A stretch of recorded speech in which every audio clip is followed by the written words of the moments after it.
ദൈവത്തിന് സ്തുതി. പ്രഭാതകിരണത്തിലേക്ക് സ്നേഹവന്ദനം. ഭാഗം 1688. ഇന്ന് ഓഗസ്റ്റ് മാസം 14-ാം തീയതി 227-ാമത്തെ ദിവസത്തിലെത്തി. ഗബ്രിയേൽ ദൂതൻ ആരാണ്? ദൂതൻ തന്നെ പറയുന്നുണ്ട്. ലൂക്കോസിന്റെ സുവിശേഷം 1-ാം അധ്യായത്തിൽ, ഞാൻ ദൈവത്തിന്റെ മുഖം സദാ കണ്ടുകൊണ്ട് നിൽക്കുന്ന ഗബ്രിയേലാണ്. ആ ഗബ്രിയേൽ ദൂതൻ മറിയത്തോട് പറയുന്നുണ്ട്, നീ ഗർഭം ധരിച്ച് ഒരു പുത്രനെ പ്രസവിക്കും, നീ അവന് യേശു എന്ന് പേര് നൽകണം. അതേ ദൂതൻ യൗസേപ്പിനോട് പറയുന്നുണ്ട്, അവൾ ഗർഭം ധരിച്ചൊരു പുത്രനെ പ്രസവിക്കും, നീ അവന് യേശു എന്ന് പേരിടണം. അത് മത്തായി ശ്ലീഹായുടെ സുവിശേഷത്തിന്റെ ആദ്യ അധ്യായത്തിലും. ഇതിന് കാരണം ദൂതൻ വെളിപ്പെടുത്തുന്നുണ്ട്. അവനായിരിക്കും തന്റെ ജനത്തെ പാപങ്ങളിൽ നിന്ന് രക്ഷിക്കുക.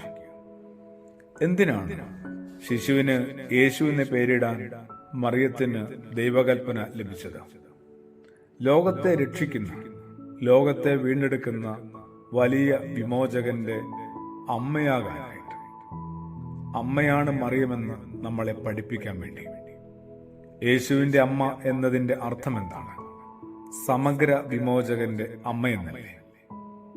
ഞാൻ ജീവിക്കുന്ന ഈ കാലയളവിൽ സമഗ്ര വിമോചകന്റെ സഹോദരനോ സഹോദരിയോ ആകാൻ ഞാനും തിരഞ്ഞെടുക്കപ്പെട്ടതാണെന്ന വല്ല ബോധവും തിരിച്ചറിവും എപ്പോഴെങ്കിലും ഞാൻ പ്രകടിപ്പിച്ചിട്ടുണ്ടോ?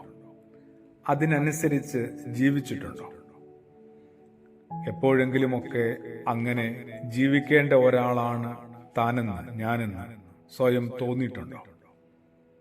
എന്തൊരു വലിയ മഹത്വത്തിലേക്കും അത്യുന്നതമായ പദവിയിലേക്കുമായിരുന്നു മറിയമെന്ന ഒരു സാധാരണ പെൺകുട്ടിയെ ദൈവം കൃപ കൊണ്ട് നിറച്ച് ആനയിച്ച് എത്തിച്ചത്.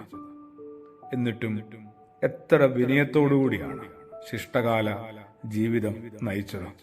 അതും ആ മകന്, പുത്രന്, ലോകരക്ഷകന് നല്ലൊരു മാതൃക ശിക്ഷയായിക്കൊണ്ടല്ലേ. ശിഷ്യന്മാര് ഏറെ ഉണ്ടേലും മറിയമായിരുന്നു അവസാനത്തോളം, കാൽവരിയിലെ യാഗത്തോളം, യാഗത്തെ തുടർന്നും പിന്തുടർന്ന ഏറ്റവും നല്ല ശിഷ്യ. അങ്ങനെ ശിഷ്യന്മാർക്കൊക്കെ നല്ലൊരു മാതൃകയായും അമ്മ മാറുന്നുണ്ട്.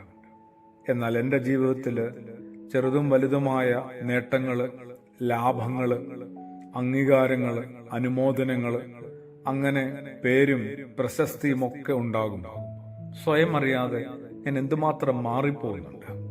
വന്ന വഴികളും ഇടപെട്ട കരങ്ങളും പല ഉറവിടങ്ങളും ഒക്കെ ഞാൻ മറന്നു പോകുന്നുണ്ട്, അറിഞ്ഞും അറിയാതെയും ഒക്കെ. അവിടുത്തെ ദാസിയാണ് ഞാൻ. അവിടുത്തെ വാക്കുകൾ പോലെ എന്നിൽ ഭവിക്കട്ടെ എന്ന് വീണ്ടും പറയാനായിട്ട് ഒരാൾക്ക് സാധിക്കുന്നതും എപ്പോഴാണ്?